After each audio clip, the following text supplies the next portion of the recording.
Shalom, nós vamos aqui continuar. Então, nós estávamos falando sobre essa estratégia que Elohim trabalha ao longo da história. Então, ele traz as suas revelações através de símbolos, através de sinais, através de um entendimento que a pessoa possa compreender as realidades espirituais. E ele trouxe dessa mesma maneira aos profetas anteriores. E para Yohanan lhe dar continuidade. Então não é uma produção de Yohanan, uma invenção de Yohanan. Colocar aqueles elementos ali para driblar os soldados romanos. A intenção ali é justamente dar continuidade à revelação profética, à revelação do que foi dito antes. Então, para entendermos Yohanan, o livro de Revelação, o livro de Apocalipse, precisamos entender as profecias anteriores. Então vamos estar sempre fazendo essa ponte com textos anteriores para entender bem a profecia. Então é por isso que quando a mensagem é dada para a comunidade, é enviada para o malar de cada congregação. No português ficou assim: ao anjo da igreja tal, ao anjo da igreja tal, escreve, ao anjo da igreja tal, escreve. A palavra no hebraico é malar, que é mensageiro, que foi traduzido como anjo. O malar da Carral, da Querrilá de Éfeso, da Querrilá de Esmirna. Então, o malar. E essa palavra malar, essa palavra mensageiro, que às vezes é traduzida como anjo, nas escrituras, muitas vezes é utilizada para o profeta. Então, o livro mesmo de Malaquias, ele vai trazer o seguinte: ele vai trazer uma palavra falando sobre Yohanan, que é um profeta. Ele vai profetizar sobre Yohanan e vai dizer, o Senhor diz assim: eis que eu envio o meu anjo adiante de mim, o meu malar, o meu mensageiro. E a quem que ele estava se referindo? A um pastor? Não, ele estava se referindo a um profeta. Então, a mensagem profética é entregue, é passada do Senhor para o profeta. E o profeta passa para a comunidade. Então, a palavra malar ali, mensageiro, é um mensageiro profético. É aquela pessoa dentro da congregação que tem sobre si a unção profética. Ele vai receber aquela mensagem que está codificada numa mensagem profética pelo próprio Elohim, porque ele escolheu se revelar daquela maneira, pelo próprio Messias, que escolheu se revelar daquela maneira, com elementos proféticos. Então é o profeta que vai entender com base na bagagem profética que ele tem, que os outros profetas escreveram. E aí ele vai entender aquela mensagem, e aí ele vai poder transmitir aquela mensagem para as pessoas. Então, e isso muitas vezes caiu no erro, porque muitos interpretam que o anjo da igreja é pastor. A função do pastor é a função do profeta é outro, assim como a função do shaliach, do emissário, do apóstolo é assim como a função do mestre é outro. Aqui estamos falando de uma profecia, um livro profético, e ele é encaminhado para o mensageiro. Esse termo em livros do Taná aparece ou para seres celestiais ou para profetas, que eram mensageiros, aqueles que falavam em nome do Eterno, uma mensagem profética. Então, vamos colocar os pontos nos is. Por quê? Porque muitas vezes numa comunidade, uma pessoa se coloca como um pastor e ele quer fazer o papel de tudo, do pastor, do evangelista, do mestre, do profeta, mas no corpo há diversas funções. E cada função é especial. E cada membro tem a sua função. Então aqui é uma palavra que nós precisamos entender, que é de quem que se está falando. É uma mensagem profética, numa linguagem que está alinhada com o que os profetas disseram antes, que quem vai receber essa mensagem na congregação vai ser os profetas da congregação, os mensageiros da congregação, os malachim, que é o plural de malar, que foi traduzido como anjos. Então esta era uma figura dos profetas, era uma palavra para os profetas, os malachim, os malar. Então existem os malachim espirituais, os seres celestiais, e existem os profetas que se colocam também como mensageiros, como no caso Malaquias profetiza, que é Malaquias, profetiza sobre Yohanan, João e Messô, com um texto dizendo que diante de mim viu o meu anjo, o meu malar, e ali ele estava falando do profeta, não de pastor. Então vamos entender isso. Então por isso que tem muitas pessoas que estão pregando besteira em cima do Apocalipse, porque não tem a unção profética e quer interpretar o livro para a congregação. Então cada função no seu papel, tá? Desempenhando no seu papel. Então é importante isso. Diante disso, nós vamos para o versículo 2. Nós estamos no livro de Revelação, capítulo 1, versículo de número 2. Então vamos lá. Diz assim: o qual Yohanan testificou, ou seja, ele deu um testemunho solene. A palavra testificou serviu como uma testemunha. Para o Ocidente, leu aqui o qual testificou. É uma palavra comum. Não. No hebraico, dentro do contexto da Torá, dentro do contexto que os judeus são formados, os judeus, testemunho é uma função legal, é uma função ligada à Torá, ligado à lei. Ou seja, a testemunha tinha que dar um testemunho correto. Se ela desse um testemunho falso, ela estaria pecando, ela teria sérias consequências. E logo é tão sério que nos 10 mandamentos tem lá um texto específico sobre as falsas testemunhas, não dá falso testemunho. Então aqui Yohanan, ele decidiu dar um testemunho solene, que é a palavra testificou, é um testemunho solene. Então ele está testemunhando porque ele viu, porque ele ouviu. Porque se a testemunha não vê, não ouviu, como é que ela é testemunha?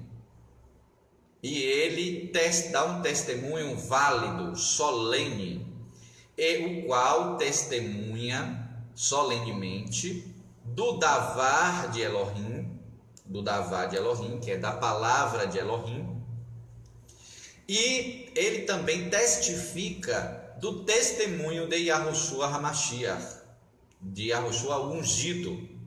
Ele também testemunha, ele testifica das Escrituras, que é a palavra de Elohim, que as pessoas chamam no Antigo Testamento, e ele testemunha do testemunho de Yahushua. Ou seja, ele testifica do testemunho de Yahushua, ou seja, ele testifica do Novo Testamento.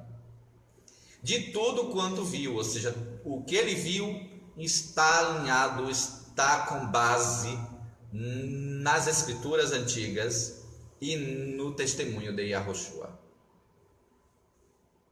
Então, o termo aqui, testificou, é um termo jurídico de grande responsabilidade legal e espiritual. O fato de testemunhar é tanto que é tratado nos 10 mandamentos. Não é um ato banal, mas de extrema seriedade. Então, quando ele coloca essa palavra é colocada com toda uma intenção jurídica por trás. Ou seja, o que ele vai escrever, ele assume o que ele está dizendo como uma testemunha, a ponto de correr os riscos que uma testemunha corre. Ou seja, ele tem que ser verdadeiro naquilo que ele está dizendo, senão ele vai pagar sérias consequências. Então ele está dizendo, olha, eu assumo o que eu estou dizendo como uma testemunha fiel, como uma testemunha solene. E aí vem de tudo quanto viu. Ele teve as visões. Não é como a teologia quer dizer que ele inventou para driblar Roma. Isso é uma grande mentira. É um grande erro para o contexto, para com a inspiração desse texto. Então, realmente ele viu. Então, se alguém teve interesse de que essa mensagem fosse uma mensagem que tivesse codificação, foi o próprio Eterno, porque ele mostrou daquela maneira e ele escreveu como ele viu. Então, há um ser mais inteligente do que nós, que é Elohim, e que na sua sabedoria ele mostrou em visões a Yohanan as coisas daquela maneira.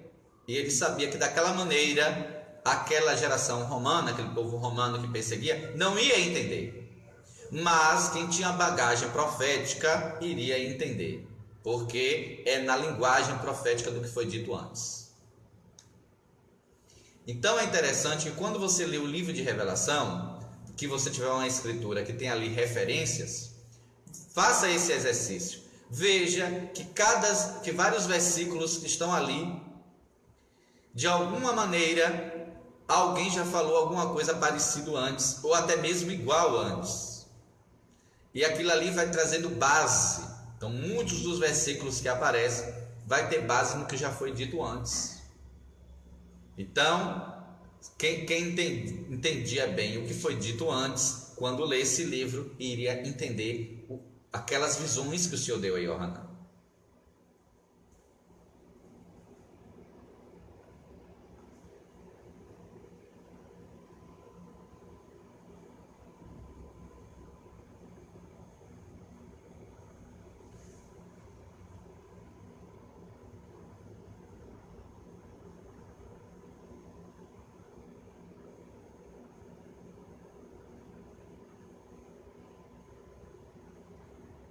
Está postando aqui no grupo.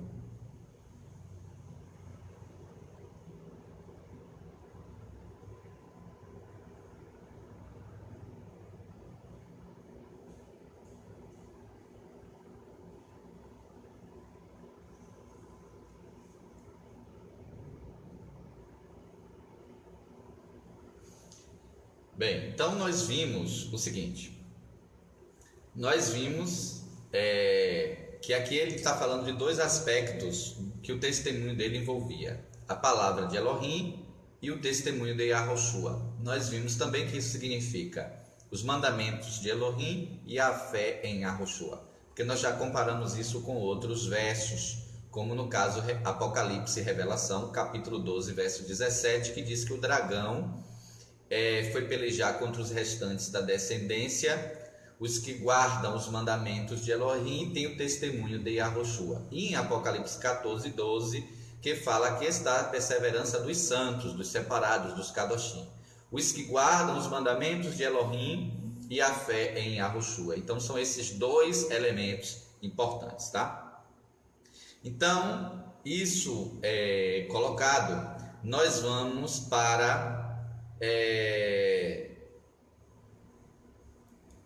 o versículo número 3. Então estamos no livro de Revelação, Apocalipse, o livro de Razon, capítulo 1, agora vamos para o verso 3. Então, muitas pessoas são assombradas com o livro do Apocalipse, porque as pessoas colocaram medo, dizem: olha, o livro do Apocalipse é tragédia, é um bocado de gente morrendo, um bocado de terremoto, é um monte de miséria.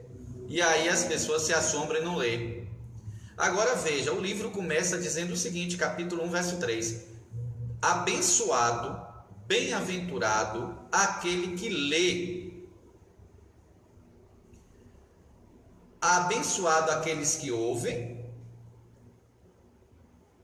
as palavras desta profecia. Então o livro começa dizendo: abençoado aquele que lê e aqueles que ouvem as palavras desta profecia e guardam as coisas que nela estão escritas, porque o tempo se aproxima. Então, está próximo. Então, é interessante que o autor do livro, que ele tinha o entendimento do que ele escreveu, ele, logo no início, na introdução, ele vai colocar: olha, Esse livro não é para assombrar, em outras palavras é isso. Esse livro não é para você ficar com medo. Esse livro não é para implicar em você terror, deixar você sem dormir, deixar você assombrado, perder o sono. Não. O autor, que conhecia o que ele escreveu, ele disse, olha, abençoado aqueles que leem, aqueles que ouvem e aqueles que guardam as coisas que estão nesse livro, dessa profecia. Então aqui é uma bênção para quem lê. Então aqui está prometido bênção para quem lê, bênção para quem ouve e bênção para quem guarda as coisas que estão escritas nesta profecia. Então o inimigo quer roubar de você essas 3 bênçãos, colocando medo nesse livro, dizendo é muito confuso, muito difícil. Mas por que é muito confuso, muito difícil para alguns? Porque Elohim vai revelar as coisas para Yohanan em complemento do que ele revelou aos profetas antes, no que as pessoas chamam de Antigo Testamento. Então, quem conhecer bem aquilo lá, o Antigo Testamento, vai, ao ler o livro de Revelação, ter um entendimento mais claro. Mas uma das metodologias do inimigo para as pessoas não aprenderem o livro de Revelação é afastar as pessoas de estudarem os profetas do Antigo Testamento. Então, como as pessoas não estudam aquelas profecias do passado, elas acabam não entendendo as profecias a profecia que Yohanan registra. Então, essa foi uma estratégia do inimigo. Então, aqui vai a estratégia correta. Estudem as profecias anteriores e você vai entender melhor o livro de Revelação, porque estão interligados, a ponto que o livro começa da mesma maneira que o livro de Yeshayahu, que é um dos profetas, começou, que é Razon. Lá ele começa Razon e Yeshayahu, e aqui é Razon e Yahushua HaMashiach, quer dizer, revelação de Yahushua HaMashiach. Bem, então aqui é uma bênção. A palavra abençoado, Ashrei, no hebraico, ela quer dizer bendito, feliz, aquele que lê. Aí aqui também, aquele que lê. Esse que lê era o seguinte: nem todos nas congregações sabiam a leitura dos textos, sabiam ler o hebraico. Então, haviam nas congregações aqueles que eram de origem judaica e que liam os escritos antigos. Então, eles faziam a leitura e explicavam para aquelas comunidades. Então, eles tinham uma bagagem das escrituras. Então, existiam aqueles que leem. Então, esse ler aqui, no original, ele quer dizer ler publicamente. Então, aquela pessoa que ia lá na frente, abria o rolo, e ali, o rolo, os livros eram em rolo, em pergaminho, abriam um pergaminho e liam. Então, aqui está dizendo, olha, com a bênção para aqueles que leem, ou seja, que divulgar. Esse ler aqui não é um ler individual. Ótimo que você lê individual, mas aqui é um compartilhar do livro. Então há uma bênção em você compartilhar disso com as pessoas através da leitura. Então, abençoado aquele que lê. Então precisamos compartilhar este livro com as pessoas. Lê. E este ler, quando as pessoas liam uma profecia, elas traziam uma explicação. Então esse ler não era simplesmente a leitura pura, mas era ler publicamente e explicar. Então há uma bênção sobre isso. A outra questão é, e abençoado, então bendito, feliz, os que ouvem. Entenda, ouvir aqui não era simplesmente só ouvir.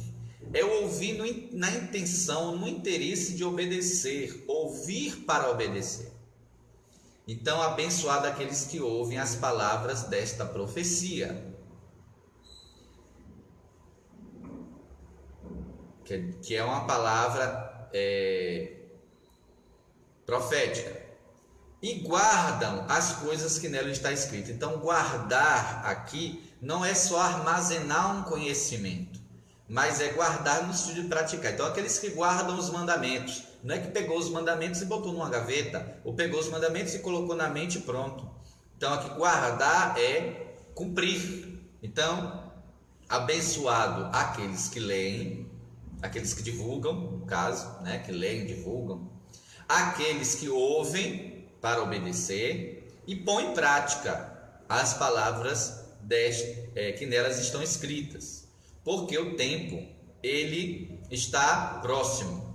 Então é interessante isso.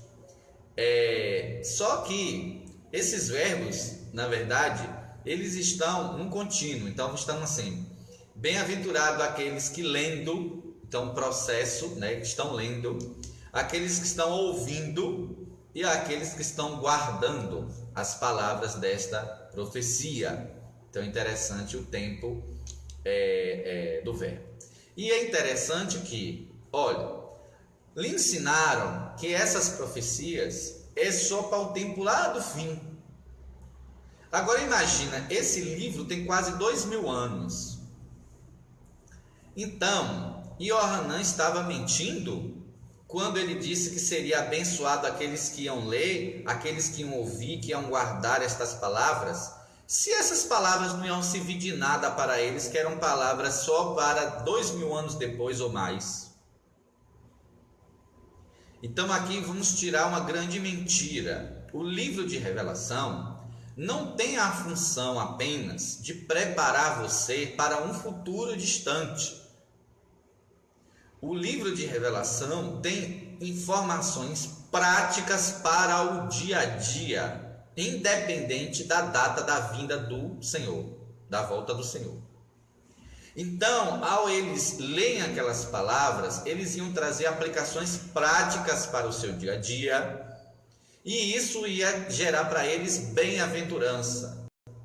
Então, aquilo iria enchê-los de fé, havia uma mensagem de fé, uma mensagem prática para se aplicar no dia a dia. Então, nós nos propomos, nesse estudo, a trazer essa perspectiva, principalmente, de mostrar para você o livro de Revelação de Apocalipse como um livro prático para os nossos dias. O que é que ele pode acrescentar para nós hoje, independente do Senhor vir amanhã ou vir daqui a 1000 anos. Então você não vai perder tempo ao ler o livro, você vai ganhar bênção, vai ganhar experiência para o seu dia a dia. Agora, se é apenas um conhecimento para um futuro daqui a 2000 anos, então para que aquelas comunidades queriam ler esse livro? Se as coisas já se passou 2000 anos e o Senhor ainda não voltou. Então prestem atenção, esse livro ele tem um bem-aventuranças, bênçãos para as pessoas que leem em todas as gerações, aqueles que ouvem em todas as gerações, aqueles que guardam em todas as gerações. Então há uma mensagem que é aplicável a todas as gerações, independente do Senhor ter voltado ainda ou não. Então pense bem claro isso, essa perspectiva. Vamos estudar o livro de Revelação, sabendo o seguinte: o que esse livro me ensina para mim hoje? O que esse livro me alerta hoje?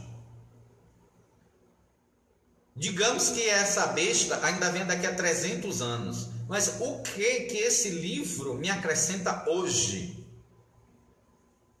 O que esse livro acrescentou para aqueles irmãos que viveram há quase 2000 anos atrás, há 1000 anos atrás, há 500 anos atrás? Se aqui diz que há uma bênção para aquele que lê, para aquele que ouve, para aquele que guarda.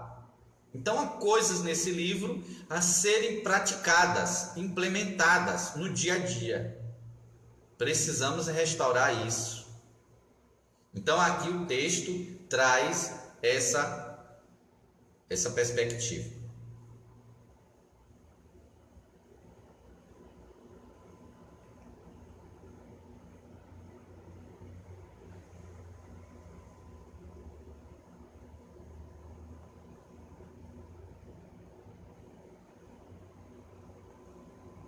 Está postando aqui no WhatsApp.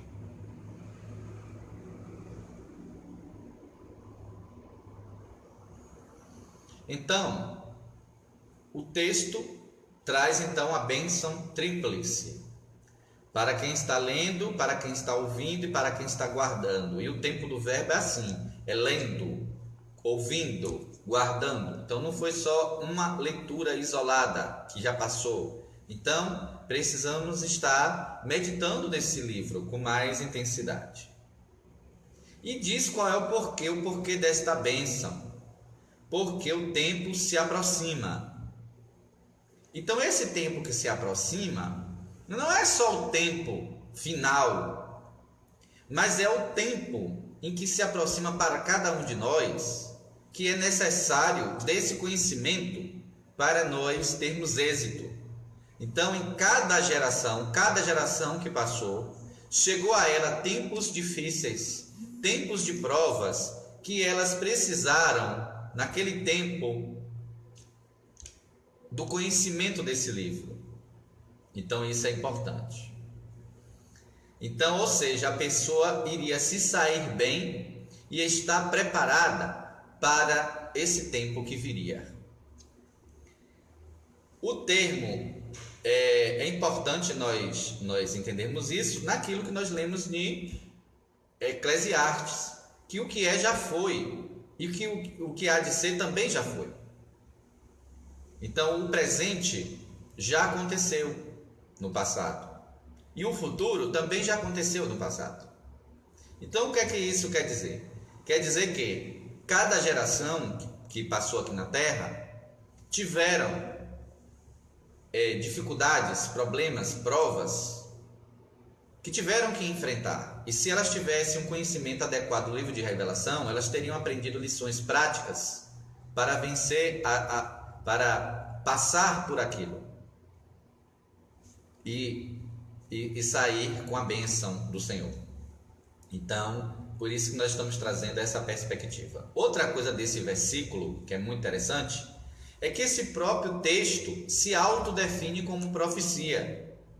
Então, esse livro, ele é um livro o quê? É um livro histórico, é um livro poético, é um livro o quê? É um livro profético. Quem disse isso? O próprio escritor. Abençoado aquele que lê as palavras desta profecia. Então, é uma profecia composta de várias palavras, de várias informações. Então, o próprio livro se chama de profecia. E aqui há uma bênção, então, de quem ia ouvir, de quem ia guardar, né, de quem ia ali praticar. E esse entendimento, essa linha de pensamento, é uma linha que está de acordo com a Torá. A Torá já trazia essa expressão similar, prometendo, chamando a atenção para que Elohim exaltaria aqueles que ouvissem a voz de Elohim e guardassem os seus mandamentos. Ouvir e guardar. E Yohanan conhecia bem a Torá, a lei. E ele conhecia bem Deuteronômio, Devarim 28, verso 1. E em Devarim, Deuteronômio 28, verso 1, diz assim: E será que, se ouvires a voz de Yahweh teu Elohim, então ouvir, a voz de Yahweh, então é uma palavra profética, tendo cuidado de guardar, ouvir e guardar, todos os seus mandamentos que hoje te ordeno, Yahweh teu Elohim te exaltará sobre todas as nações da terra. Então você será o quê? Feliz, abençoado, se você ouvir, se você guardar. E Yohanan conhecia a Torá, e ele registra aqui um paralelo do que está na Torá. Então ele vai dizer, olha, bem-aventurado aquele que lê, aquele que ouve, aquele que guarda as palavras desta profecia, serão abençoados. Então está alinhado com a Torá. Então veja a influência, o impacto da leitura da Torá nos escritos que Yohanan vai trazer. Então é a bagagem, o background dele, a bagagem dele vai refletir sobre os seus escritos. E aí chegamos finalmente no verso 4. Estamos no capítulo 1, no verso 4. E Yohanan, que é o autor, as 7 Querrilot, as 7 congregações. O português usa mais o termo igreja, que vem do grego eclésia. E Yohanan, as 7 Querilot, as 7 congregações que estão na Ásia.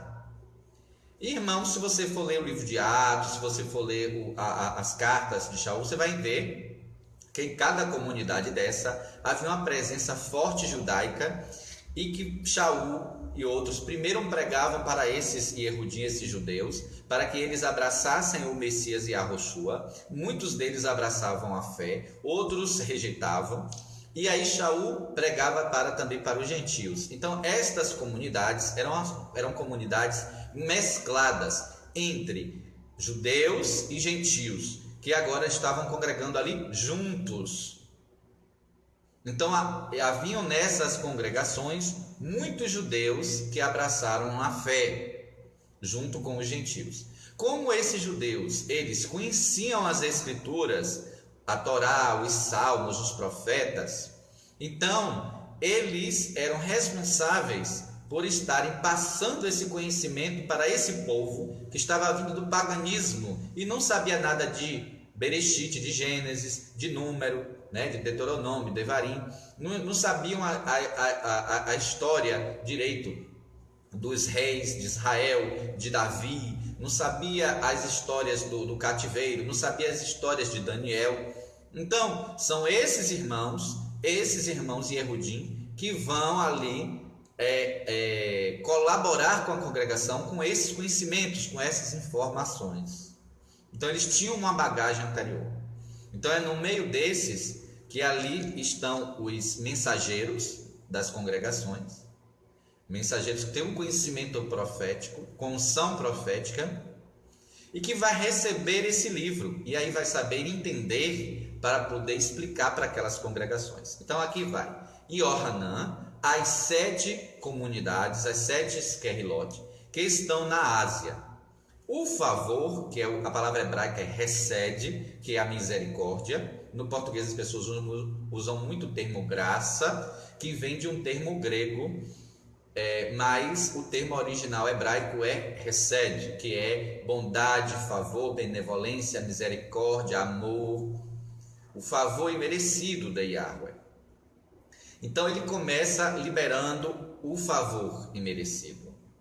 A voz e shalom, que é uma forma comum dos judeus se cumprimentarem. Então Yohanan, como um Yehudim, como um judeu, ele libera ali para aquelas comunidades o favor e o shalom da parte daquele que é e que era e que há de vir. E das 7 Ruachim, ou Ruhot, como algumas versões, ou seja, espíritos, 7 espíritos, Ruhot, espírito, 7 espíritos que estão diante do trono. E aí as pessoas que não conhecem essa linguagem dizem, 7 espíritos, não é um só Espírito Santo, ou seja, uma só Ruach HaKodesh, porque aqui são 7 Ruhot, porque são 7. Mas lembra que esse texto está casado com o texto de Yeshayahu, de Isaías? E aí nós vimos lá que no texto de Isaías, Yeshayahu 11, porque a gente viu que há uma conexão entre o livro de Yeshayahu e o livro de Hazot, o livro de Razon, o livro de Revelação. Então em Yeshayahu 11, 1 e 2, vai falar sobre o Messias, vai dizer: porque brotará um rebento do tronco de Jessé, que é um descendente de Jessé. Jessé, Yeshai, era o pai de Davi. Então vai ser descendente da família de Davi. E das suas raízes um renovo frutificará, um renovo. E repousará sobre ele Aruach Yahweh, Aruach de Yahweh, Aruach Yahweh, Aruach de sabedoria, Aruach de inteligência, de entendimento, Aruach de conselho, Aruach de fortaleza, Aruach de conhecimento e de temor do Senhor. 7 características da Aruach, 7 aspectos, essências da Aruach, que pode também ser entendido como 7 Ruhots. Mas tudo isso forma uma Aruach só. Entenderam? Então, quem conhecia Yeshayahu 11 ali na congregação, ou seja, esses judeus e Erudim que haviam nessas comunidades na Ásia, e a gente tem essa comprovação histórica e também nas cartas de Shaul e em Atos, eles conheciam, então eles iam explicar, porque quando a comunidade desses 7 espíritos, diante de todo, que 7 espíritos são esses? São 7 do Hot, que são o que Yeshayahu aqui escreveu, essas características da Ruach. Então vocês estão vendo que para entender esse livro há uma necessidade de um conhecimento do que as pessoas chamam o Velho Testamento, e os gentios que estavam vindo para o Messias, eles não tinham esse conhecimento. Quem tinha esse conhecimento eram os judeus que desde criança eram ensinados nesses escritos. Então agora eles teriam uma compreensão e iriam colaborar com esses gentios que estão chegando, compartilhando esse entendimento. Então vou estar aqui colocando no grupo.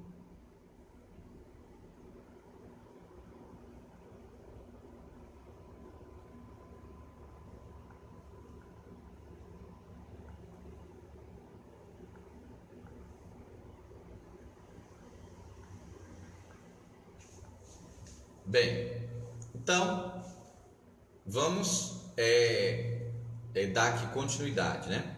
Então há uma necessidade de um conhecimento do Tanar, que as pessoas chamam Antigo Testamento, dos livros da Torá, dos profetas, dos Salmos, para as pessoas compreenderem esse livro de revelação. E haviam nessas comunidades da Ásia esses irmãos com esse conhecimento para poder então passar o que o texto está dizendo. Então, Yohanan, as 7 Querrilot que estão na Ásia. Então as pessoas acham que só tinham gentio nessas congregações, e que então Yohanan escreveu em grego para eles entenderem. Mas vejam que o livro é dirigido para pessoas específicas nessas congregações, que são os malahim, que são os mensageiros. Esses mensageiros, para eles terem entendimento, eles têm que ter uma bagagem judaica grande das escrituras para poder interpretar. Então, se você pega hoje uma escritura de referência, uma Bíblia, que o pessoal chama Bíblia de referência, quando vai ler o Apocalipse, vai ver tantos versículos que eles chamam ali do que o pessoal chama Antigo Testamento, que aí você vai ficar surpreso. Ou seja, eu preciso entender tudo isso aqui para poder entender o livro. Isso aqui de alguma maneira já foi dito antes, então vamos ver lá. Então, esses que estavam nas congregações sabiam. Então, nessas congregações da Ásia existiam comunidades judaicas que seguiam o Messias. Junto com ela haviam sido enxertados os gentios que criam no Messias. Então ali tinham pessoas que conheciam hebraico, que tinham acesso às escrituras, que iam nas sinagogas ouvir a Torá. Então isso é muito interessante se vocês entenderem sobre esse aspecto. Então ele escreve para aquelas pessoas que iriam fazer esmiuçar isso para a comunidade. Então eles já faz o cumprimento aqui com o favor e o shalom da parte daquele que é, que era e que há de vir. Ora, mas quem é aquele que é, que era e que há de vir? Então, para se entender essa linguagem, é uma linguagem judaica. É como Elohim se revela para Moshe, para Moisés. O R-E, Asher R-E. Eu sou o que sou, e a palavra ali não é só eu sou o que sou, mas eu também serei o que serei. Então ele era, ele é e ele será. Então essa é uma expressão judaica, e Yohanan está escrevendo. Então a comunidade judaica que cria no Messias nessas cidades, a qual gentios havia abraçado a fé também, eles iriam entender essa linguagem, como se os gentios perguntassem o que é que isso queria dizer, eles saberiam explicar. E aqui ele vai falar também dessas 7 ruhots, que estão diante do trono, esses 7 espíritos, e se eles tivessem dúvida, a comunidade ia explicar com base em Yeshayahu 11. Não só, mas também com Zacarias 4, que nós vamos ler. Então, o importante é que o texto vai falar assim,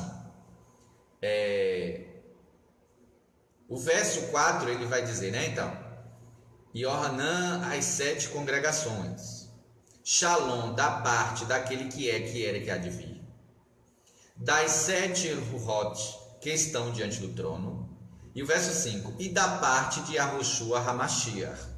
Então aqui está falando dos 3 aspectos, está falando que é o favor e o Shalom da parte daquele que é, que era e que há de vir, que é Yahweh, o Pai, da parte da Rua, que aqui está manifesta em 7, que nós vimos lá, que são essas 7 características da Rua, e da parte de Yahushua HaMashiach.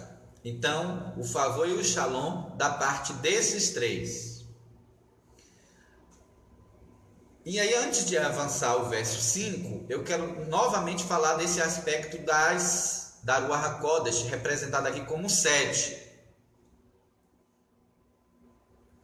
Porque é a múltipla manifestação de Yahweh. Elohim, ele se manifesta de uma forma plural, múltipla.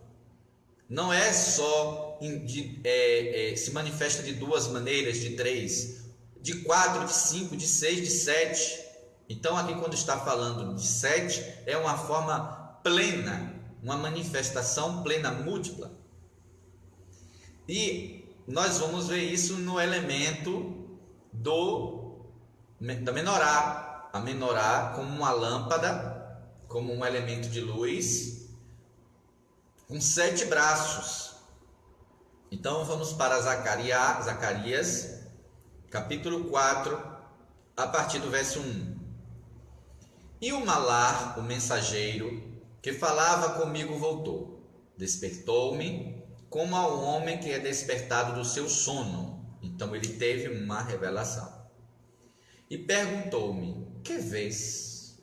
Então ele de repente ele teve uma visão. É como uma pessoa que está despertada, está dormindo e quando ele abriu os olhos viu algo. Então ele estava no natural e de repente ele abriu os olhos no espiritual. Então, que vês? E eu respondi, olho e eis que vejo uma menorá, um candelabro, todo de ouro maciço. E aí isso tinha lá no tabernáculo, lembram? Tinha um templo, um menorá, que o Senhor mandou Moshe fazer. Então ele viu uma menorá de ouro. Um menorá, a gente sabe que tem 7 candelabros. Ele tem 7 hastes. E em cada candelabro desse você tem 7 lâmpadas. Porque aquelas lâmpadas eram móveis. Colocava ali em cima, tirava para limpar, colocava, encaixava de novo. Então ele viu uma menorá, um candelabro com os 7 pontas.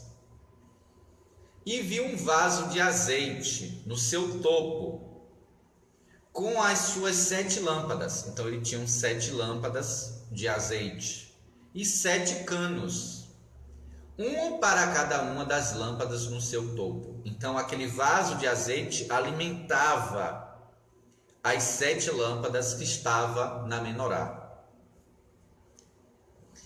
E por cima, que é o verso 3, nós estamos em Zacarias capítulo 4, agora verso 3.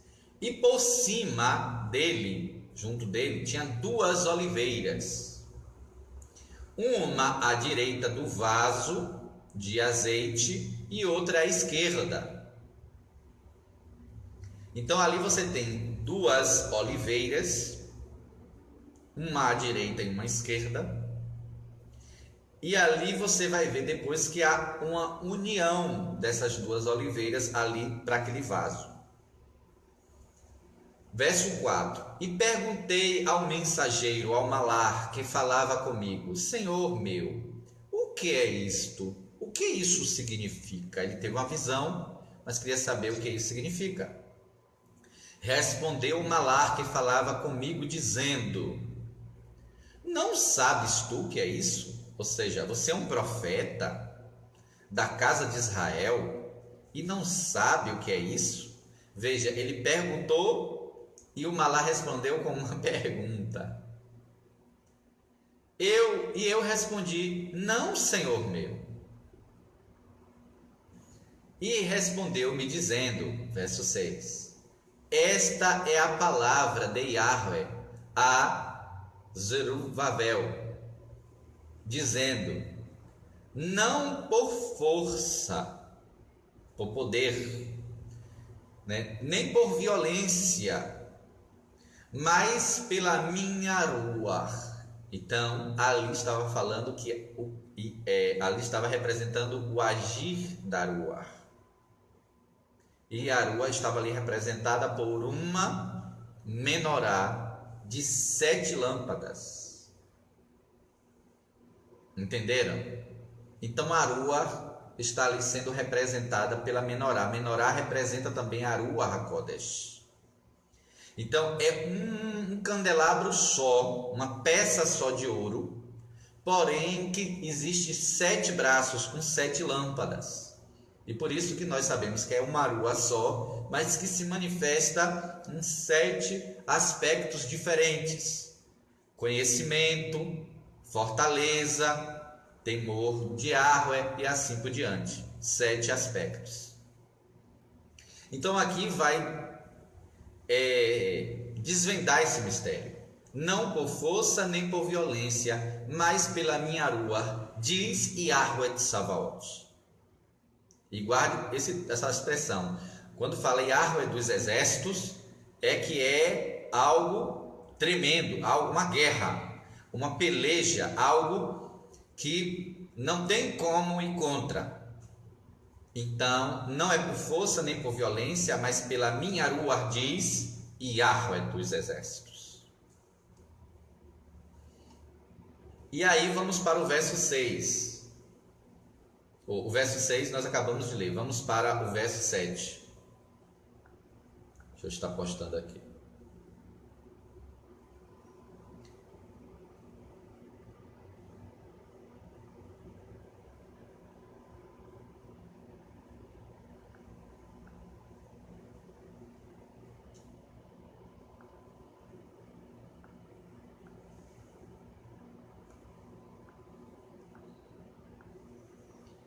Bem, vamos para o verso 7 de Zacarias, capítulo 4, verso 7. Mas vocês estão percebendo que para termos o entendimento correto do livro de Revelação, é necessário ter esse conhecimento anterior dos profetas.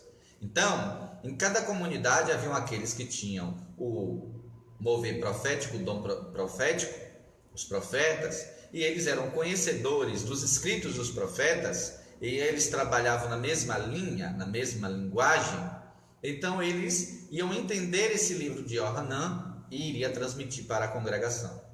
Então no verso 7 diz: Quem és tu, ó grande monte, diante de Zerubabel? Esse Zerubabel, ele é o governante, o governador. Era aquele que estava ali para governar Israel. Então, há uma pergunta: quem és tu, ó grande monte? Como se fosse assim um obstáculo diante de Zorobabel.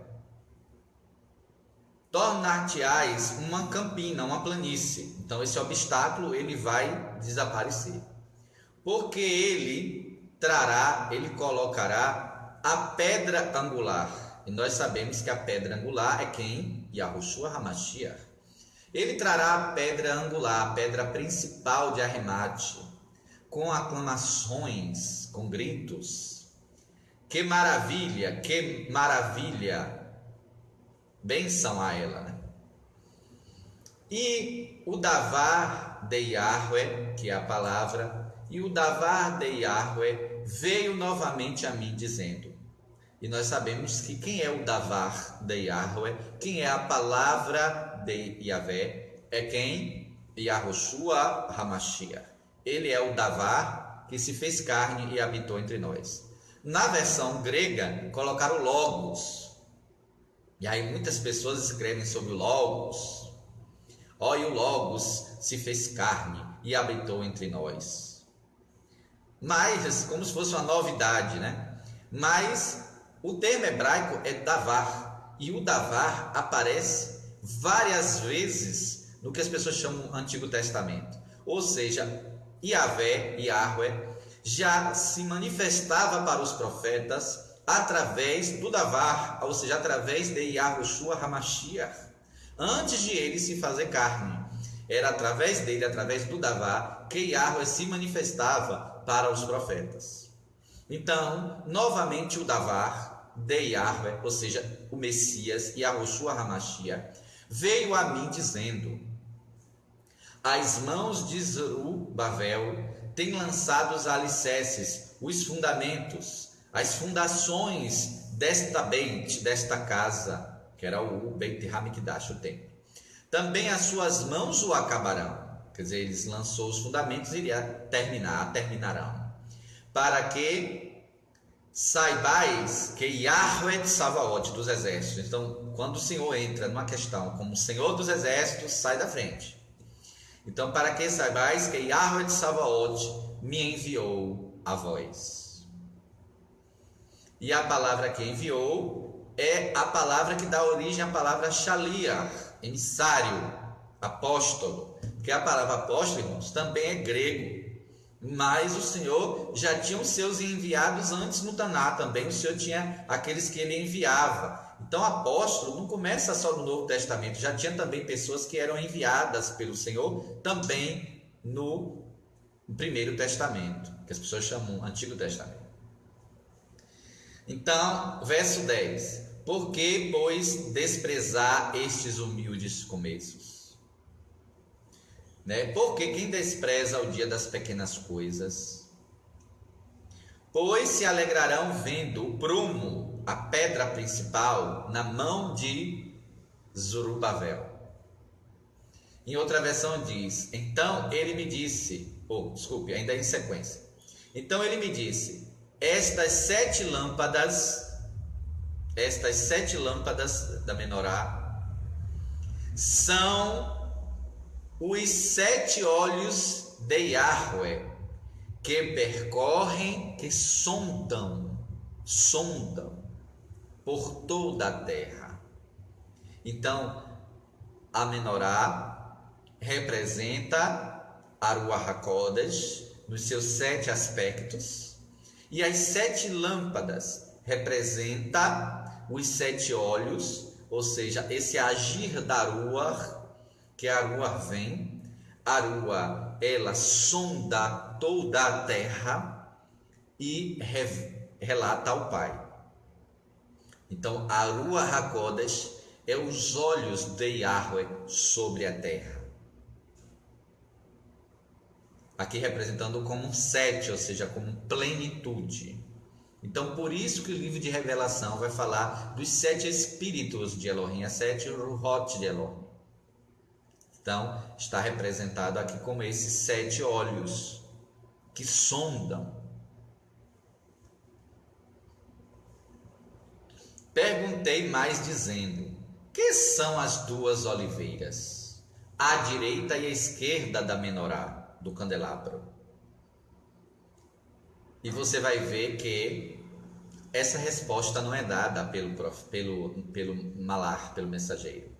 Ele não responde quem são as 2 oliveiras. Ele vai responder sobre os 2 ramos, mas as 2 oliveiras não. Então, quem são as 2 oliveiras? À direita e à esquerda da menorá? Não houve resposta. E perguntei também: quem são aqueles 2 ramos, aqueles 2 galhos de oliveira que estão juntos ao lado dos 2 tubos de ouro? e que vertem de si um azeite dourado, que vertem ouro, azeite dourado. Então, em outra versão, e perguntei também, o que significa esses 2 ramos de oliveira ao lado dos 2 tubos de ouro que derramam azeite dourado? Em outra versão diz, e perguntei também, e o que querem dizer os 2 ramos de oliveira que estão perto dos 2 tubos de ouro, por onde passa o azeite? Aí agora ele vai responder, mas ele vai responder sobre esses 2 ramos. E ele me falou dizendo, não sabes tu o que é isto? O que são eles? E eu disse, não, Senhor meu. Então ele disse, estes 2, são os 2 ramos, são os 2 filhos do óleo. A palavra em hebraico é Benei Haitzerah. Benei é filhos, filhos dos olhos, do óleo, desculpe, filhos do óleo, do azeite. Então esses são os filhos do azeite. E aí tem a versão que diz assim, estes são os que foram ungidos, mas o original, esses são os filhos do azeite, para servir ao Senhor de toda a terra. Então ali estava falando a respeito, nesse contexto, a gente pode fazer o entendimento que estava falando do Zorobabel e de Yahoshua, o sacerdote. Tinha um sacerdote que era Yahoshua e Zorobabel que era o governante. Então o governo e o sacerdócio. Mas as 2 oliveiras não falou. Paulo já vai entender as 2 oliveiras já juntas, que na verdade é a oliveira verdadeira, que é Israel, e os ramos dos zambujeiros que foram arrancados da outra oliveira e foram enxertados agora na oliveira verdadeira, que é Israel. Então ali juntando os gentios com Israel. Alguns interpretam essa visão das 2 oliveiras como as 2 casas de Israel. Mas é interessante também esse entendimento que os zambujeiros também foi enxertado na oliveira, que é Israel. Tá? Então é interessante nós observarmos essa questão. Então quando aqui fala em Apocalipse, no livro de Revelação, sobre os 7 espíritos de Elohim, não está falando 1, 2, 3, mas está falando da manifestação plural da Ruach HaKodesh, né? Da Ruach HaKodesh de Yahweh. E aí é interessante também agora nós vermos o outro assunto nesse versículo, porque diz assim, é da parte da Ruach, mas também da parte daquele que é, que era e que há de vir. E aí as pessoas dizem, o Shalom da parte daquele que era, que é e que há de vir, da parte das 7 Ruhot e da parte de Yahushua HaMashiach. Então um gentil podia dizer, tudo bem, Yahushua HaMashiach eu sei quem é. Agora, 7 Ruhot diante do trono, quem é? Então aí o profeta iria explicar, com base nos profetas, que é a Ruach HaKodesh, mas nas suas 7 manifestações. E quem é esse do qual é dito? Aquele que é, que era e que há de vir. Então o profeta iria pegar a Torá no livro de Êxodo, no livro de Shemot, capítulo 3, verso 14, quando Moshe encontra com Yahweh na sarça ardente.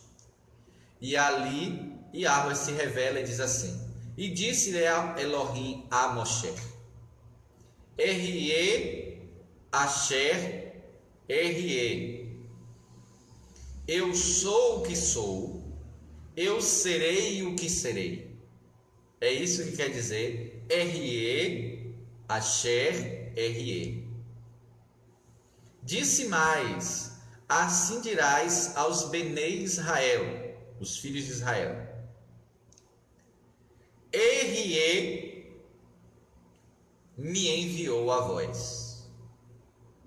O eu sou, o eu serei me enviou a vós. Então, quando os judeus das congregações de Pérgamo, de Esmirna, de Éfeso, Laodiceia e outros, recebessem esse livro, eles iam entender de quem estava falando. Quem era esse? Aquele que era, que é e que há de vir. Era Yahweh, como se manifesta a Moshe. R-E, Asher, R-E. Significa isto. E nós vamos aprofundar mais isso no livro agora de Yeshayahu.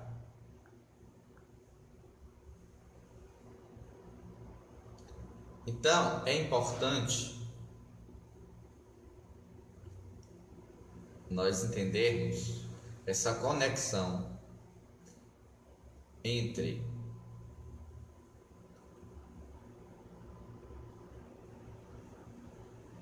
o livro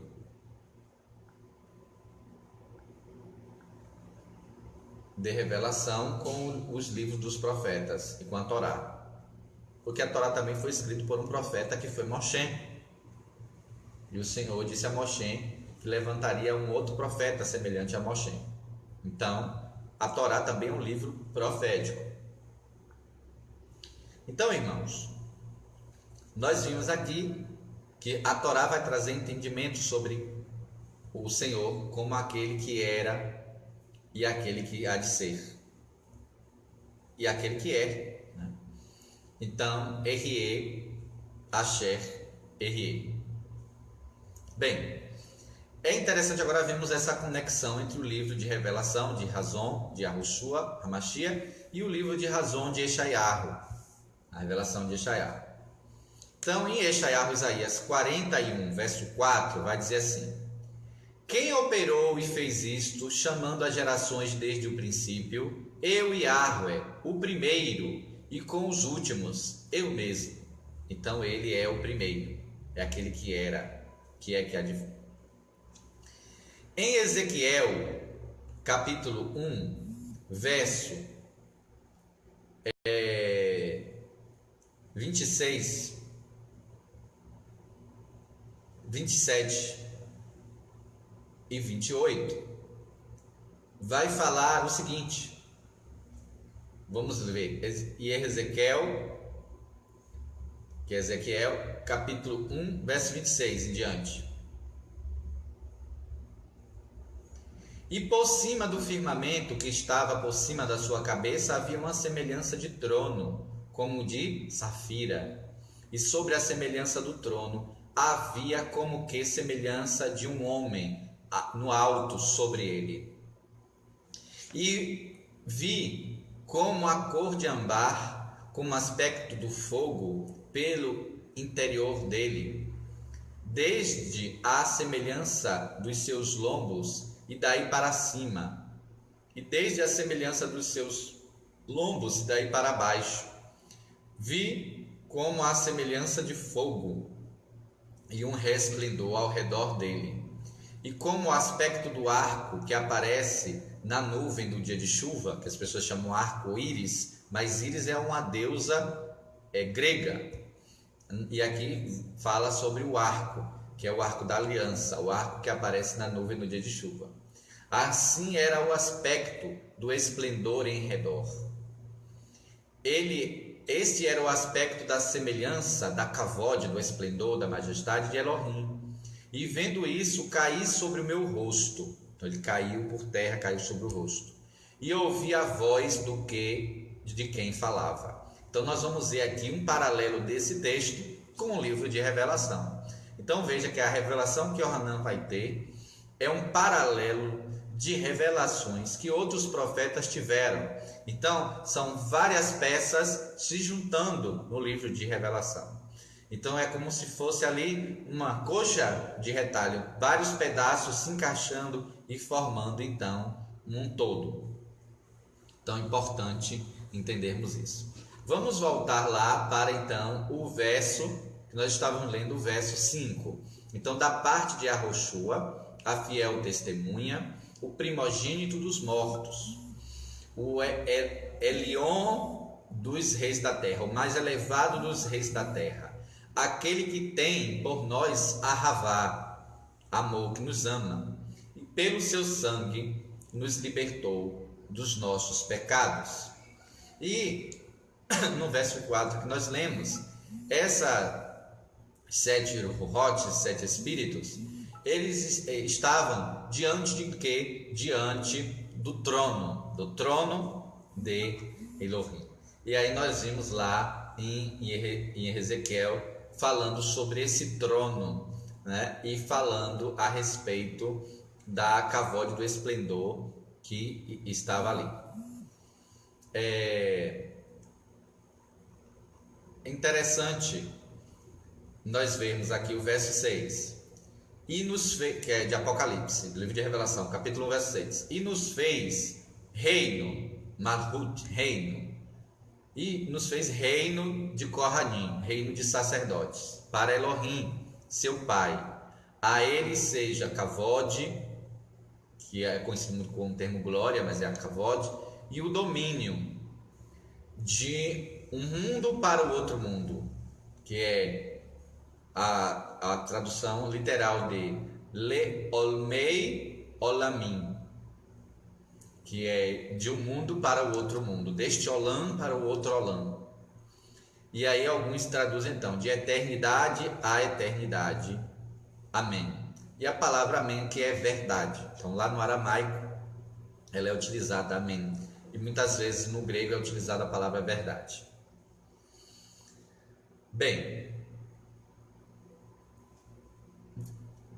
também os gentios que estivessem ali nas 7 congregações, quando eles ouvissem que o Senhor os fez um rei de sacerdotes, não era para eles pensarem naqueles sacerdotes do paganismo de onde eles vieram. E o que quer dizer um reino de sacerdotes?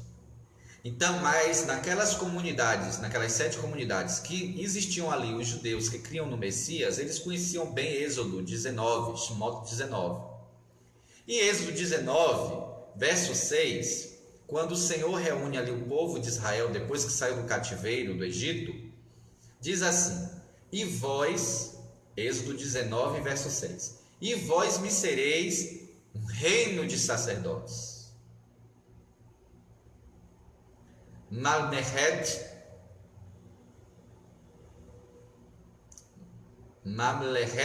Kohanim, reino de sacerdotes. E Goi Kadosh, povo Kadosh. Estas são as palavras que falarás aos Benei Israel, aos filhos de Israel. Então, qual era o propósito do Senhor? Um reino de sacerdotes, um reino sacerdotal, em que cada família estaria envolvida no sacerdócio. Depois houve uma mudança, isso ficou para a família de Arão e apoiado pelos levitas. Mas inicialmente era esse o projeto. E agora Yohanan vai dizer que o Messias pelo seu sangue nos libertou e nos fez um reino de sacerdotes. Quer dizer, ele veio restaurar o projeto inicial de Shemot 19. Então, aqueles da comunidade que conheciam as profecias, os textos anteriores, conheciam a Torá, eles agora iam ter um entendimento do que é que ele está falando. E aí, Yeshayahu 61, verso 6, novamente vamos fazer essa ponte com Isaías. Diz assim, Isaías 61, 6, mas vós sereis chamados sacerdotes de Yahweh, Kohanim de Yahweh.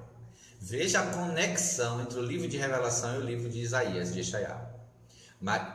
Isaías 61 fala da Rua. Da Rua está sobre mim, porque me ungiu. Então o Senhor ungiu Yahoshua HaMashiach para que ele fizesse de nós sacerdotes de Elohim, Kohanim de Elohim. E vos chamarão ministros de Elohim, que é Mesharetim de nosso Elohim. Comereis das riquezas das nações, dos Goim, e na sua Kavod vos exaltarei. Então, isso está naquele texto que fala da unção da Ruach Kodesh. E o Mashiach foi esse ungido. E ele foi ungido e nos fez sacerdotes de Yahweh.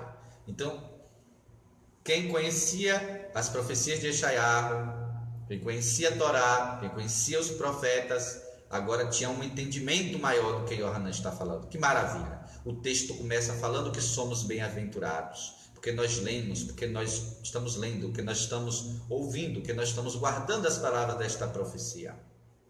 O texto fala que nós fomos libertos pelo Messias e que nós fomos libertos pelo Messias e nós fomos feitos um reino de sacerdotes, ou seja, que ele restaurou aquele projeto inicial.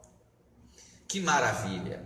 Que ele foi ungido, como Yeshayahu falou, para nos fazermos de nós sacerdotes de Yahweh. Que maravilha nós termos isso. Então o livro de Revelação não vem para trazer aquele medo, aquele terror. Veja como o livro começa, que maravilha! O livro começa liberando sobre nós o favor imerecido e o shalom.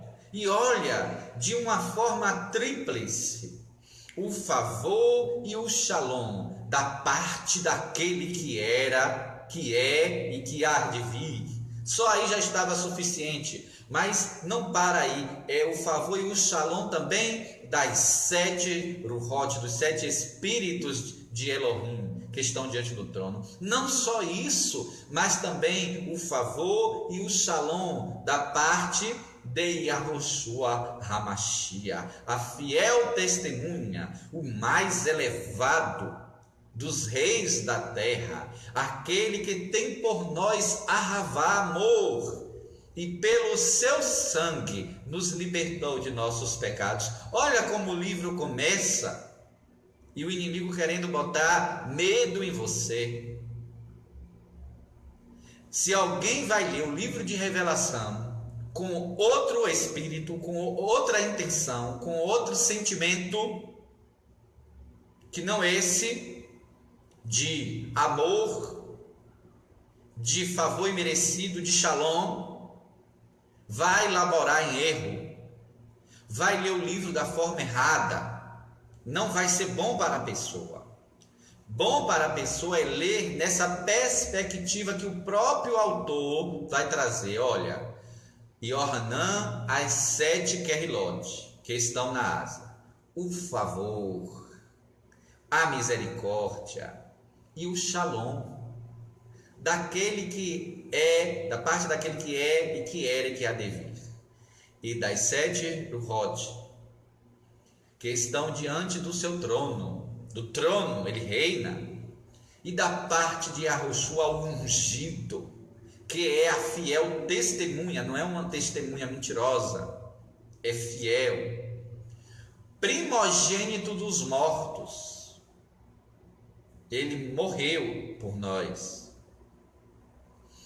o mais elevado dos reis da terra, então ele tem autoridade, então aqui na terra é o mais elevado dos reis, aquele que tem por nós Ahavá. Então vamos ler este livro nessa perspectiva, que pelo seu sangue nos libertou dos nossos pecados e nos fez um reino de sacerdotes, um reino de Kohanim, aleluia, para Elohim, seu Pai.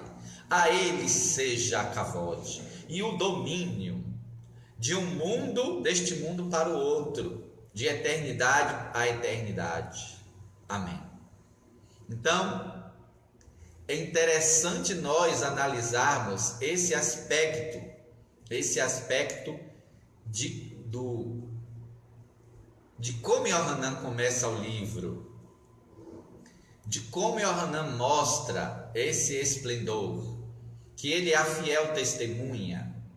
E isso está de acordo com Irmiyahu, Jeremias 42, verso 5. Diz assim, vou ler Irmiyahu 42, verso 5. Deixa eu postar aqui no WhatsApp.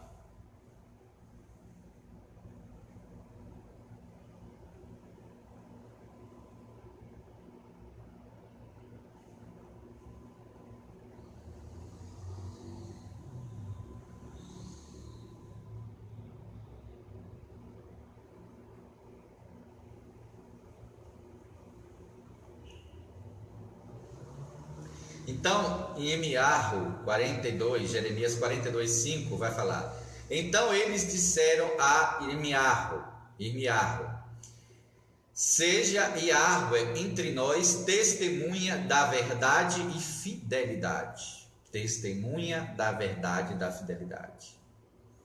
E assim como Yahweh é testemunha da verdade e da fidelidade, Yahushua é testemunha fiel. Ok? Também em Yeshayahu 55, olha a conexão do livro de Revelação com o livro de Isaías. Isaías 55, verso 4. Eis que eu o dei por testemunha aos povos, como príncipe e governador dos povos. Então essa linguagem que aparece em Yeshayahu 55, 4, Yohanan também utiliza, porque é o background, a bagagem dele. E aí ele utiliza, ele diz, Yahushua, a fiel testemunha, testemunha fiel. Você pode confiar no testemunho de Yahushua. E aí nós lemos que ele é o mais elevado dos reis da terra. Isso está de acordo com, então, aquele grupo naquelas 7 congregações, onde tinham os judeus que criam no Messias, eles conheciam muito bem Salmo 89, 27. Então eles entendiam o que é que Yohanan estava dizendo, porque eles entendiam Salmo Tehilim 89, 27. Também por isso lhe darei o lugar de primogênito. Ó a palavra primogênito, que é a palavra Behor. Darei o lugar de Behor, de primogênito. Faloei Elion Lemalrei Aretz, o mais elevado dos reis da terra. Então, o texto de Salmos 89, 27 diz: também por isso lhe darei o lugar de primogênito, faloei o mais elevado dos reis da terra. E é exatamente isso que Yohanan diz do Messias. Diz, da parte de Yahushua HaMashiach, fiel testemunha, o primogênito dos mortos, o mais elevado dos reis da terra. Então ele cita aqui o texto de Salmo 89, Tehilim 89, 27. Então, aqueles que eram os Yehudim dessas comunidades, que conheciam as Escrituras, estavam entendendo a mensagem. Nós estamos falando muito dessa conexão entre o livro de Revelação e o livro de Yeshayahu, porque os dois começam da mesma maneira, com a mesma palavra. E aí, nós vamos para Yeshayahu 53, do verso 4, vamos ler o verso 4, o 5, o 7 e o 10. Então, Yeshayahu 53, verso 4. Verdadeiramente, ele tomou sobre si as nossas enfermidades e as nossas dores levou sobre si. E nós reputávamos por aflito, ferido de Elohim e oprimido. Mas ele foi ferido pelas nossas transgressões e moído pelas nossas iniquidades. O castigo que nos traz o Shalom, lembra que Yohanan disse, o Shalom da parte de Yahushua, que foi morto, né? O primogênito que foi morto, e pelo seu sangue nos libertou. Então, ele foi ferido pelas suas transgressões, pelas nossas transgressões, e moído pelas nossas iniquidades. O castigo que nos traz o Shalom estava sobre ele, e pelas suas pisaduras fomos sarados. Ele foi oprimido, mas não abriu a boca, como um cordeiro. Então, quem viu Yahushua como cordeiro, muito antes de Yohanan Batista, de João Batista, de Yohanan o Imessor, que Yohanan o Imessor, João Batista, quando viu Yahushua disse, eis o cordeiro de Elohim. Mas muito tempo antes, séculos antes, E Eshaiahu viu e disse: como um cordeiro foi levado ao matadouro, e como ovelha muda perante os seus tosqueadores, não abriu a boca. Verso 10. Todavia Yahweh agradou Moelo, fazendo-o enfermar, quando a sua alma se puser por expiação do pecado. Então esse que foi o cordeiro, ele fez expiação do pecado. Verá a sua posteridade, prolongará os seus dias, e o bom prazer de Yahweh prosperará em sua mão. Então aqui fala da expiação do pecado, em Eshaiahu 53. Fala da morte, do sofrimento do Messias, e fala da expiação do pecado, ele como um cordeiro. E nós lemos isso, que em Revelação, em Apocalipse, Yohanan disse, olha, da parte de Yahoshua HaMashiach, o primogênito dos mortos, que pelo seu sangue nos libertou dos nossos pecados. Então ele expiou ali os nossos pecados, nos libertou dos nossos pecados. Então vejam como há essa conexão entre o livro de Eshaiahu e o livro de Yohanan, o livro que Yohanan escreveu, o livro de Revelação.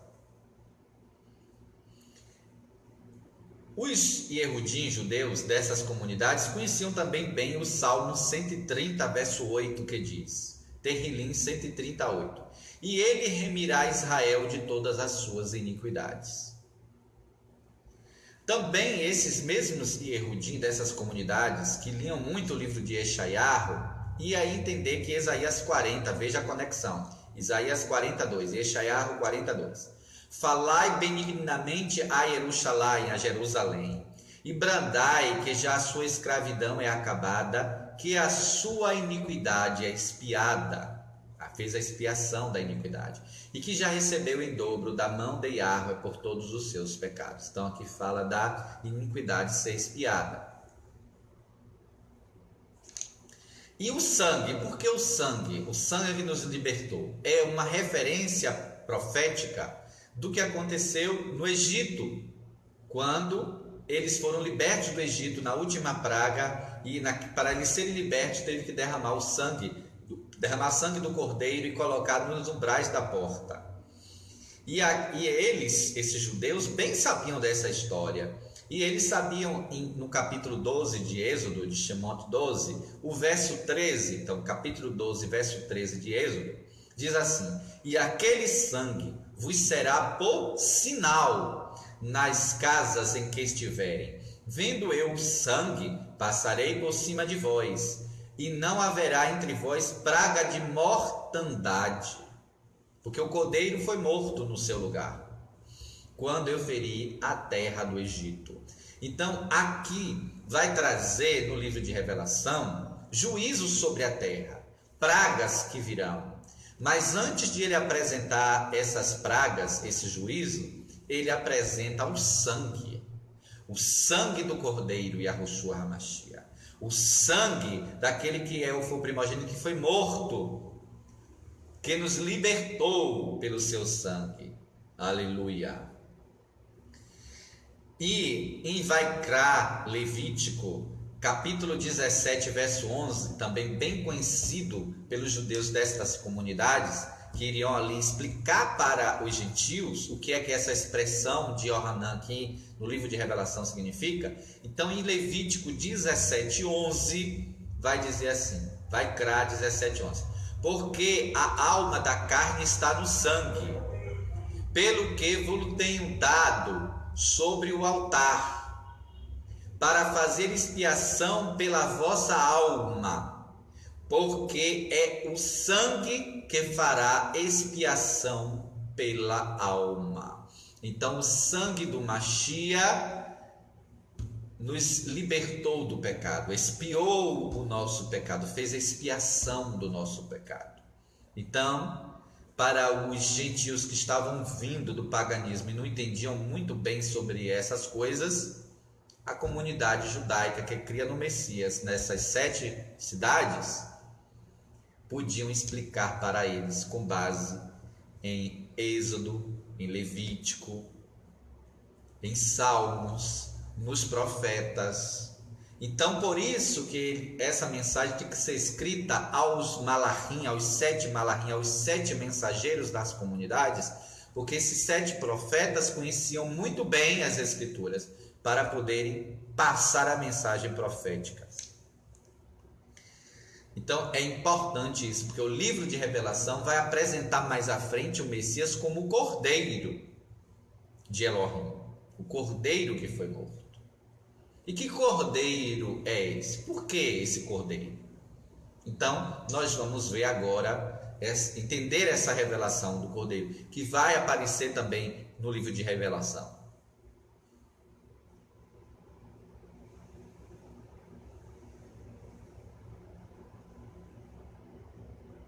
Um momento.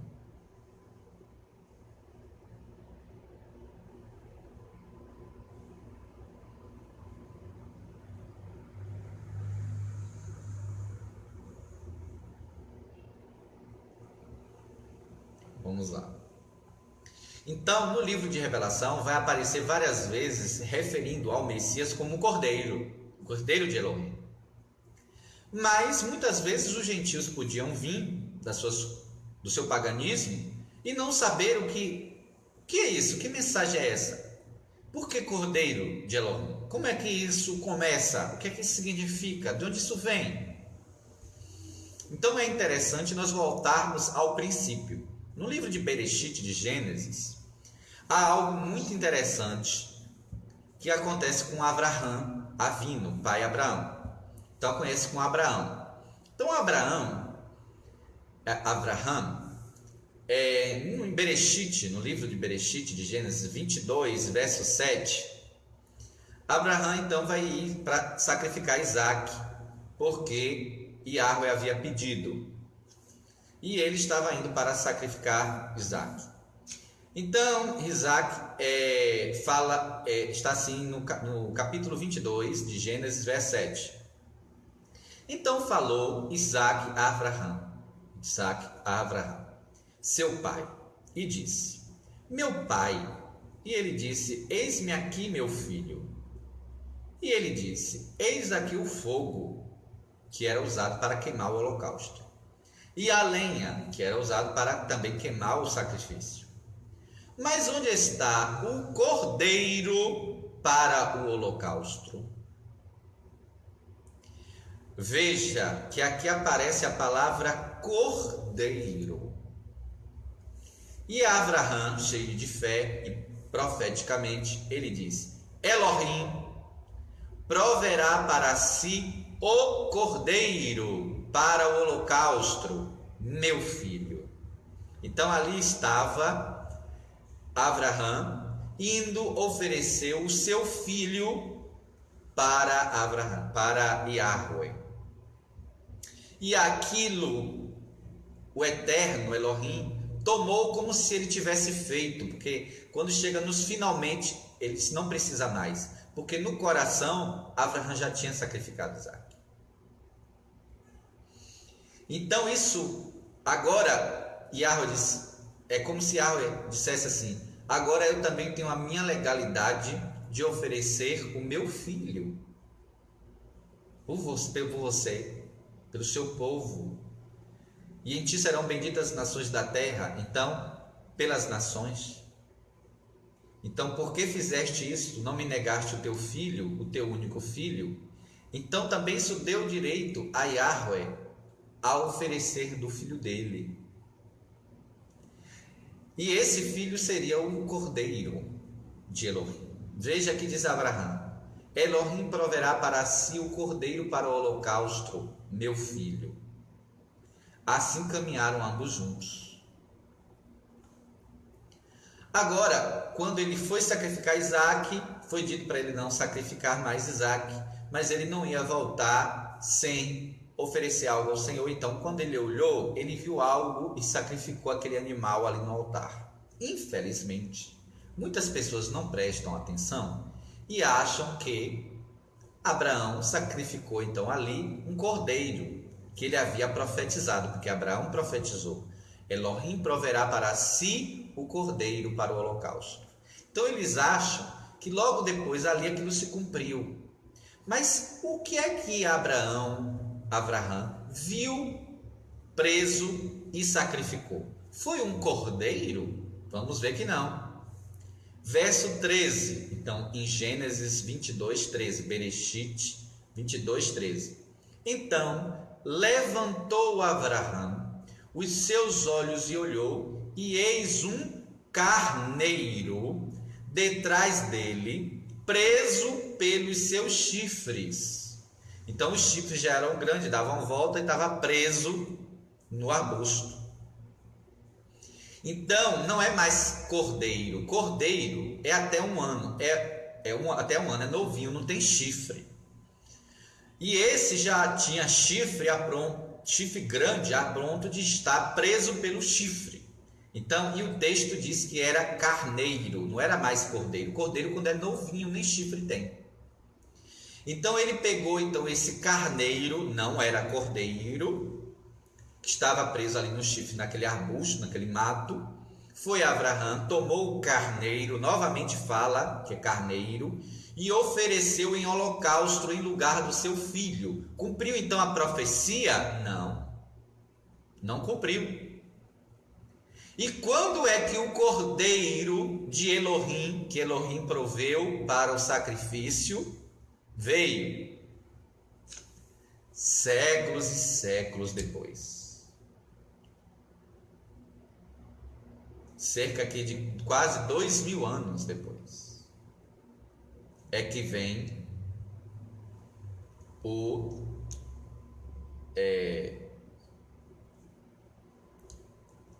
cordeiro de Elohim.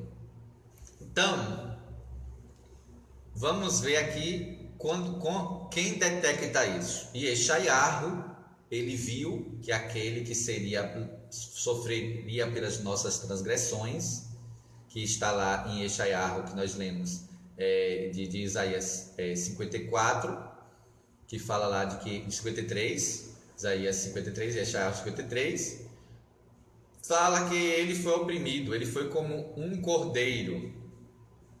Mas quem vai trazer bem claro isso como cordeiro? Quem é que vai trazer a revelação do cordeiro de Elohim? Mais claro é Yohanan, João o emissor, João Batista. Yohanan, no capítulo 1, verso 29 e no verso 36. No verso 29, no dia seguinte, Yohanan viu a Yahushua, que vinha para ele, e disse: eis o cordeiro de Elohim, que tira o pecado do mundo. E no verso 36 também, João, capítulo 1, verso 36, Yohanan. E vendo passar Yahushua diz: eis aí o cordeiro de Elohim. Então, por duas vezes, Yohanan testemunhou o cordeiro de Elohim. E aqui temos duas testemunhas. Yeshayahu viu profeticamente, e Yohanan o emissor, viu como cordeiro de Elohim. E no livro de Revelação, o outro Yohanan, que é o Yohanan, o discípulo, João, o discípulo, ele vai ver várias vezes o Messias apresentado, revelado ali como um cordeiro no livro de Revelação. Então, aquela profecia de Abraão: Elohim proverá para si o cordeiro, meu filho, para o holocausto, para o sacrifício. Elohim proveu. E quem é que foi esse cordeiro que ele proveu? O filho dele, para substituir o filho de Abraão. Então, a substituição do cordeiro pelo filho não foi naquele momento. Naquele momento ali o que foi feito foi um carneiro, usado um carneiro. Mas a profecia do cordeiro se cumpre em Yahushua HaMashiach. Então esse conhecimento, os eruditos judeus, eles tinham dessas histórias, das escrituras, para orientar essas pessoas, os gentios que estavam se convertendo, ali naquelas congregações de Éfeso, de Esmirna, de Tiatira, de Pérgamo, de Laodiceia, daquelas comunidades. Então é interessante você entender isso, que ali não existia somente gentios, que não tinham conhecimento das escrituras antigas. Existiam ali eruditos judeus, capacitados nessas escrituras, que colaboravam com esses que estavam vindo do paganismo, para agora compreender a revelação.